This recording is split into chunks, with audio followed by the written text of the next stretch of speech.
what classes did you get poor grades in college when you applied for your post-bac, and did you retake them? Okay, so what this question is basically asking is, what classes did I not do well in, and then did I retake those classes when I was in my post-bac, basically to make up for it? So good question, very common question. Basically, if I got like a C or a D or an F in a class or even a few classes, should you retake them or should you maybe take other classes to make up for it? What should you do? Common question. So very quickly, let's take a look at my college transcripts. Those of you that have watched my channel before, you know that my first year I was an engineering student at RIT. There I am. There's my transcript. There's my name. So I actually did pretty well at RIT. The only classes I did not do well in were right here. You see physics, University Physics 2. I did not do very well. I got a C. That's right here. Physics 1, I did okay, but then when things started spinning and there was calculus that I hadn't learned involved, I did not do super well. So I got a C in University Physics 2, and I got a C in college chemistry. And those are my only poor grades from freshman year at RIT. Now, if we look at my Allegheny College transcript where I went for sophomore, junior, and senior years of undergrad, I had some other poor grades. B-, B+, A-, not too bad. B-, B, C+, I guess you can call that a poor grade, a C+, so Organic Chemistry 2. Again, Organic Chemistry 1 I did okay, but Organic Chemistry 2 I got a C+, so that's not ideal. B-, genetics, and in research design and statistics.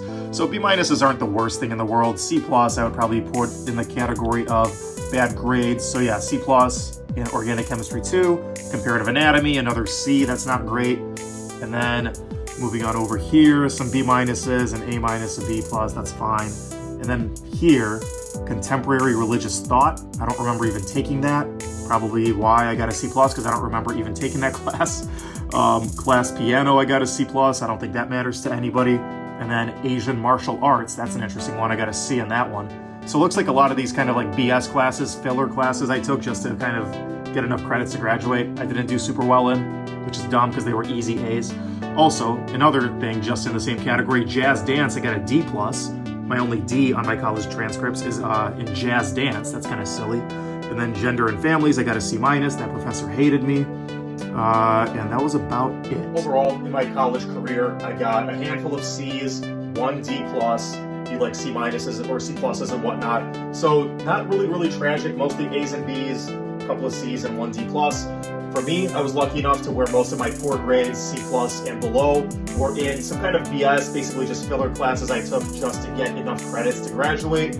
That being said, it still did impact my GPA, but nothing that was like a prerequisite or something that I really needed to repeat, minus maybe physics or college chemistry.